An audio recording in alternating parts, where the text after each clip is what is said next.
Hi there. Welcome back to 25 Lessons from 2025. These are my personal reflections and the lessons I've learned over the year 2025. Now, we've done part one and part two, and you should watch them. There's probably something there that you're going to learn that will bless you or that will get you thinking or just more imaginative as you prepare for the next year. Now, lesson number 21. And you're going to like this lesson because I've reflected over it for a while and I've seen it play out in my life. Okay. People who stand out are simply those who are doing what no one else is doing. And trust me, the dimensions by which we can break down this statement are so many. See, they are paying the price no one else is paying. They are working when everyone else is sleeping. They are studying or learning when everyone else is resting. They are doing the hard things. They are dancing on TikTok. They're advertising their businesses. They are doing the hard, embarrassing, difficult stuff. And you see, when you understand that, you will learn to enjoy doing the difficult things, the uncomfortable things, the inconveniencing things. In the year 2026, don't just do what's easy, what everyone else is doing. Ask yourself, what is that extra mile that no one else is going? Jesus said, if you're told to go 1 mile, go 2 miles. I think you should push yourself a bit harder next year just to see what you can do when you give yourself to something with relentless focus. All right. Lesson number 22. You, my dear friend, are not what you do. You are not what you do. And so you must learn to separate your identity from your activity. And this happens to a lot of people, a lot of creatives, a lot of preachers, a lot of people who do work that other people consume tend to judge themselves as being what they do. But you're not what you do. You are you, and you do what you do. And that's going to be hard because if you are a creative watching this right now and you write a song or create a piece of art and someone says, well, that looks horrible, you may tend to feel like the person is saying, you are horrible.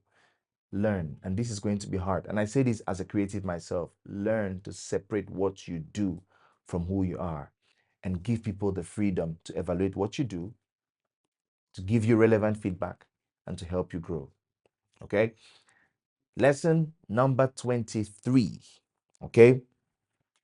My dad always said this to me. And when he said this, it felt annoying. First, because of the way he said it and the times when he said it. I think when he said it, he was making, reference to the fact that I spoke too much. And I think that's why he was saying it. But eventually his words have echoed in my mind over the years. My dad always said, God gave you 2 ears to listen twice, gave you 2 eyes to see twice, gave you 2 nostrils to perceive twice, and 1 mouth to speak once. Now, my dad often said that to tell me you speak too much. And I think that kind of annoyed him because he was an introvert and he was silent. But as I've grown in leadership and I've thought about that piece of advice, it has come to be really true. I listen twice. When people speak to me, when they share their grievances, I'm not quick to tell them what to do. I just listen, to empathize, to connect. I've learned to open my eyes and watch spiritually and even physically. Just watch people. Watch when their moods change, when their countenance changes. Watch to see the things that they are doing intentionally. Watch to appreciate them. I've learned to perceive twice. I've learned to sense the room, to sense the atmosphere, sometimes to pick people's burdens without their words. And I've learned that after all of this, I should speak once. And I think my words have carried more weight over time. There was a time when I would speak a lot. I would advise them, advise them. But now I listen to them. And I think when you listen, when you watch, and when you perceive, you know exactly what to say. If you're a leader, keep quiet, listen, watch, perceive, and you know what to say. Lesson number 24, we're almost done. Now, this lesson is about the changing times. And you, my dear friend, must hear this, especially if you are a millennial, if you're Gen X, if you are a baby boomer, Gen whatever. That's if you're not a Gen Z, you may not like this one. But let me tell you this, AI is going nowhere. It has come to stay. It will change the world in ways that you cannot imagine. AI will shift everything. It will shift learning, it will shift finance, it will shift real estate, it will shift governance.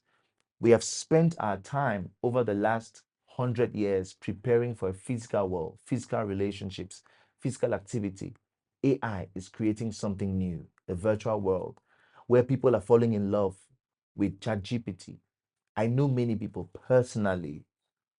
If you read their chats with ChatGPT, you would feel jealous because the kind of intimacy they share with ChatGPT, I tell you, you have never shared that kind of intimacy with anyone in your life.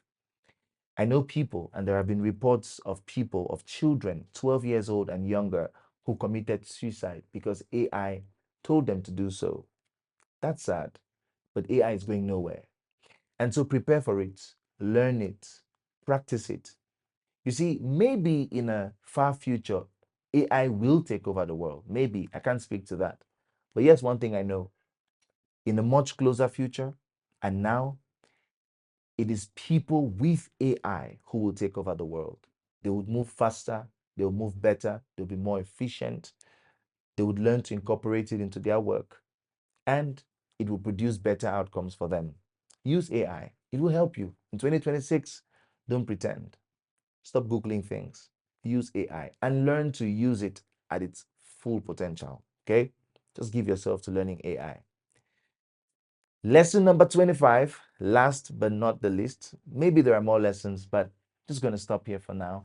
Lesson number 25. And I like the fact that I'm ending with this lesson. Money, cash, liquidity is a much greater facilitator of life than we tend to admit, especially Christians. So many Christians feel embarrassed about the idea of money and what it can do for them. I learned it this year more than ever before. I saw how much I couldn't do when there was no money and how much I could do with money. And while I'm here, I'll be coming to you next year to raise funds. I'm just saying, listen, there's so much work we are doing and I would need your partnership. However, this is not about me. This is about you. Listen, as much as you can, get money, invest. Because when you start to fulfill purpose, you will need as much money as you can lay your hands on. I hope you've learned something from these 25 lessons. And I hope if you have listened to these videos or any one of them, that you have liked, you have subscribed, you have shared, and obviously that you have turned on the notification bell. I'll be coming to you with much more beautiful and interesting stuff. It's been SKF here. I'll catch you soon. Goodbye.